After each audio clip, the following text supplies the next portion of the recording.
حضور علیہ السلام کے میلاد کو منانے کا صرف یہ رنگ اور آہنگ ہی نہیں کہ ہم جھنڈیاں لگائیں، چراغاں کریں اور گلیوں کو سجا دیں، اگرچہ محبت کے اظہار کا یہ ایک رنگ ضرور ہے، لیکن میلاد کا حقیقی تقاضا یہ ہے کہ حضور کے لائے ہوئے نظام کو اپنی زندگی میں اتارا جائے۔ ایک دن حضور وضو فرما رہے تھے، صحابہ حضور کے وضو کے پانی کو زمین پر نہیں گرنے دیتے، تو آقا کریم علیہ الصلوۃ والسلام نے صحابہ سے پوچھا، تمہیں اس بات پر کس نے ابھارا ہے کہ میرے وضو کے پانی کو تم زمین پر نہیں گرنے دے رہے؟ یعنی حضور نے حکم نہیں دیا کہ میرے پانی کو تم اپنے ہاتھوں پہ لے لینا اور اپنے چہروں پہ مل لینا، یہ ان کا اپنا انداز محبت۔ تو آقا کریم نے فرمایا، میں نے تو اس کا حکم نہیں دیا، تمہیں کس چیز نے اس بات پہ ابھارا کہ میرے وضو کے پانی کو زمین پر نہیں گرنے دے رہے؟ تو انہوں نے کہا، اللہ اور اس کے رسول کی محبت نے۔ تو آقا کریم علیہ الصلوۃ والسلام نے اس کی نفی نہیں کی، ان کے جذبے کی حوصلہ شکنی نہیں کی، وہ جو کر رہے تھے وہ محبت سے کر رہے تھے، لیکن حضور نے ارشاد فرمایا، جو یہ چاہے کہ اللہ اور اس کے رسول سے محبت کرے اور اللہ اور اس کا رسول اس سے محبت کرے،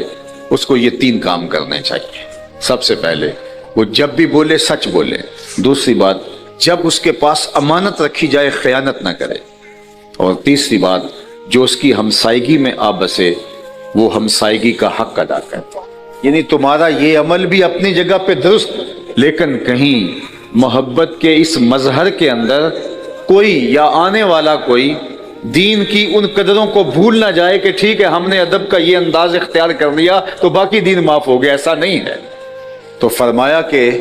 اگر تم یہ چاہتے ہو تمہارا یہ کام بھی اسی مقصد کے لیے، اللہ اس کے رسول کی محبت کے لیے، تو پھر تمہیں میں تاکید کرتا ہوں کبھی جھوٹ نہیں بولو گے،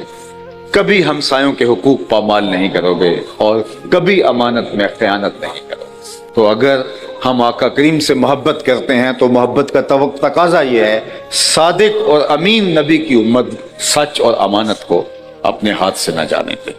اگر تم لوگوں کی امانتیں ہڑپ کر جاؤ گے، لوگوں کا مال ہڑپ کر جاؤ گے، زمینیں چاٹ جاؤ گے، لوگوں کا قرض دبا جاؤ گے، پھر لاکھ عمرے حج کر لو کوئی فائدہ نہیں ہوگا۔ تمہارے عمرے سے، تمہارے حج سے وہ جو لوگوں پر ظلم کیا ہے، جبر کیا ہے، اس کی معافی تو نہیں ہوگی۔ تو اس لیے ہمارا دین ہمیں کیا کہہ رہا ہے کہ اپنی زندگی کو خوبصورت بناؤ، اور آخری بات کہ ہمسائے کے ساتھ سلوک اچھا کرو، اور ہمسایہ 40 گھروں تک ہوتا ہے۔ اگر ہم اپنے ہمسائے کے ساتھ اچھا سلوک کرنے کی ٹھان لیں تو ایک صالح معاشرہ تشکیل پاتا ہے جو جنت نما معاشرہ ہوتا ہے۔ لیکن جب ہم سمجھتے ہیں کہ ٹھیک ہے ہمسایہ دکھ میں ہے تو رہے، ہم عاشق رسول ہوتے ہیں، ہم بہت پکے مسلمان ہیں، تو میاں نہیں، ایسا نہیں ہے۔ ہمارا دین ہم سے عمل کا تقاضا کرتا ہے۔